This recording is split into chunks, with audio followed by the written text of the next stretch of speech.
ಕೇರಳದ social media influencer ಚಿನ್ನಿ ಪಾಪು alias Reshma ಆತ್ಮಹತ್ಯೆ ಮಾಡಿಕೊಂಡ ಕೆಲವೇ ದಿನಗಳ ಅಂತರದಲ್ಲಿ ಇದೀಗ ಅವರ ಆಪ್ತ ಸ್ನೇಹಿತ ಆತ್ಮಹತ್ಯೆಗೆ ಶರಣಾಗಿದ್ದಾನೆ. ಮೃತನನ್ನ 29 ವರ್ಷದ ಸಂದೇಶ್ಗೆ ಎಂದು ಗುರುತಿಸಲಾಗಿದೆ.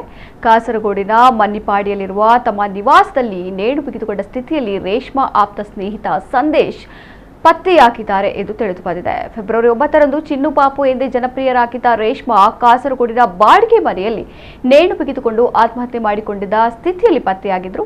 ರೇಷ್ಮಾ ಅವರ ಸಾವಿನ ತನಿಖೆಯ ಭಾಗವಾಗಿ ಸಂದೇಶ್ ಅವರ ಹೇಳಿಕೆಯನ್ನ ದಾಖಲಿಸಲಾಗಿದ್ದು, ಇದಾದ ಕೆಲವೇ ದಿನಗಳಲ್ಲಿ ಸಂದೇಶ್ ಮೃತಪಟ್ಟ ಸ್ಥಿತಿಯಲ್ಲಿ ಪತ್ತೆಯಾಗಿರುವುದು ಸಾಕಷ್ಟು ಅನುಮಾನಗಳಿಗೆ ಕಾರಣವಾಗಿದೆ.